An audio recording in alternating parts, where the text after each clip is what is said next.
Praise the lord. దేవునికి మహిమ కలుగును గాక.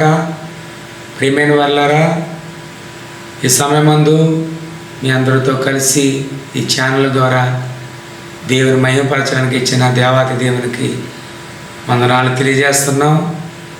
ఈ రోజున వాక్య సందేశము, సువార్త సందేశము పరిశుద్ధ గ్రంథంలోని మత్తయి సువార్త 11వ అధ్యాయము 28వ వచనము.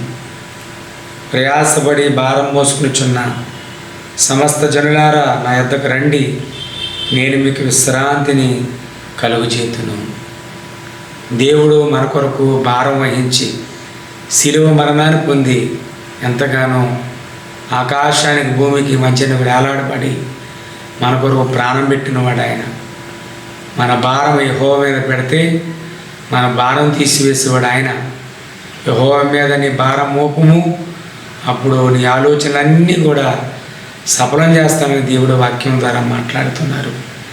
ఈ రోజున ప్రయాస కలిగిన, నువ్వెంత కష్టపడినా, నువ్వెంతగా చెమటొచ్చినా, ఎంతగా ఈ లోకములో ఎన్నెన్నో ప్రయాసలు నువ్వు పడినా కానీ ప్రభు అంటున్నారు, ప్రయాసపడి భారం పోసుకునిచున్న సమస్త జనులారా నా దగ్గరికి రండి, నేను మీకు విశ్రాంతిని కలుగు చేస్తాను. ఆయనలో విశ్రాంతి ఉంది, ఆయనలో నెమ్మది ఉంది, ఆయనలో సుఖముంది, ఆయనలో సంతోషం ఉంది.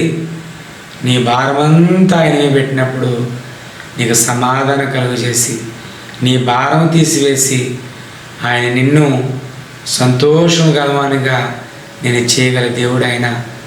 మన భారం అంతా ఆయన మీద పెడదాం, ఆ భారం తీసివేసేవాడు ఆయన. కాబట్టి ఈ మాటల ద్వారా ఆదరించబడాలని దేవుని యొక్క సేవకునిగా మీ అందరికీ తెలియజేస్తున్నాను. దేవుడు ఈ మాటలు దీవించునుగాక. ఆమేన్.